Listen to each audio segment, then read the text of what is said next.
একসময়ের শান্ত ও সুশৃঙ্খল জঙ্গিপুর শহর আজ যানজটের কবলে। রাস্তাঘাটে স্বাভাবিকভাবে চলাফেরা করা তো দূরের কথা, এখন ফুটপাত দিয়েও হাঁটা দায় সাধারণ মানুষের। দীর্ঘদিন ধরেই ফুটপাত দখল হয়ে থাকলেও এ নিয়ে প্রশাসনের কার্যকর পদক্ষেপ ছিল না বললেই চলে। তবে এবার দৃশ্যপট বদলাতে শুরু করেছে। আজ জঙ্গিপুর ট্রাফিক পুলিশ নিজে থেকে উদ্যোগ নিয়েছে ফুটপাত দখল মুক্ত করার জন্য। শহরের একাধিক এলাকায় অভিযানে নেমেছে তারা।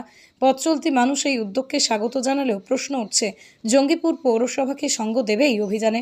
ট্রাফিক পুলিশের মতে, যদি জঙ্গিপুর পৌরসভা আমাদের পাশে এসে দাঁড়ায়, তবে খুব শীঘ্রই শহরবাসী একটি সুষ্ঠু, পরিচ্ছন্ন এবং যানজটমুক্ত জঙ্গিপুর দেখতে পাবে। স্থানীয় বাসিন্দারাও বলছেন, আগে এত সমস্যা ছিল না, এখন রাস্তায় গাড়ি চলে না, মানুষ হেঁটে যেতে পারে না, ফুটপাতে দোকানদার, রাস্তায় গাড়ি, সব মিলিয়ে হাঁসফাঁস অবস্থা। পৌরসভা থেকে ট্রাফিক পুলিশ যদি একসঙ্গে কাজ করে, তাহলে কিছুটা হলেও এই পরিস্থিতির উন্নতি হবে। তবে প্রশ্ন থেকে যায়, কবে হবে এই যৌথ পরিকল্পনা, কবে মিলবে পৌরসভার দৃশ্যমান সহযোগিতা? এই প্রশ্নের উত্তর খুঁজতেই তাকিয়ে আছে গোটা জঙ্গিপুরবাসী। যারা রাস্তায় ফুটপাতে মাল বিক্রি করে তাদের নিয়ে ঠিক আছে, আমাদের দেখেন তো কারেন্টের যেরকম খম্বা আছে, খম্বা ছিল,